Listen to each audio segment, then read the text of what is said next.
MCA ma Chemelil Frederick Odari oko jopur ma Chemelil gi muhoroni mondo bed gi horruok e kinde ma sirkal tiyo kendo ng'iyo matut weche motenore kod chiwo kambi mag rego sukari e lwet joket mwandu.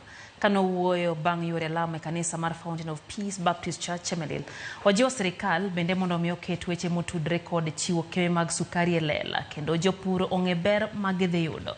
Jadolo mar kanisa mar Fountain of Peace Baptist Church Alex Matubache oluwo ni jopur dwaro mana dongruok kendo gigeno ni chendono dhi kelo kwe kendo bero sekta mar pur mar niang' hethurka.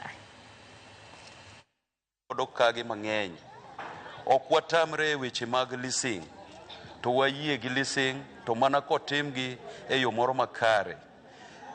Jopur nitiere ka gi jotich pod ok ging'eyo fet margi e yo moro makare ni to kapo nono ni joko kawo kambi to bende gidhi yudo gigi. Koro akwayo ni wahore uru seche ma sirkal loso gigi to be nyaka giwachnwa e ler ni jopur idhi chul nadi areas mag-gi, jotich bende idhi chul nadi.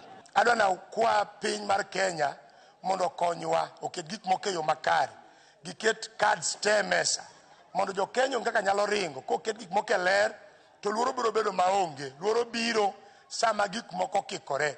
Wawinjo no us kambi mano ok rach, wan odoro mana maendeleo to gimwa penjore kaka jopiny gik moko duto kokete mesa to wang'eyo kama ochakorego kama odhiye.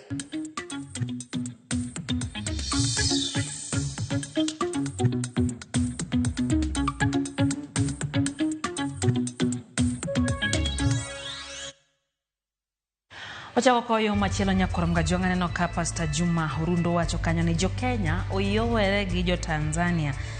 Chone giwene jo Tanzania korgi kabisa. Bila shemo thoni kacha ndiere kodo wacho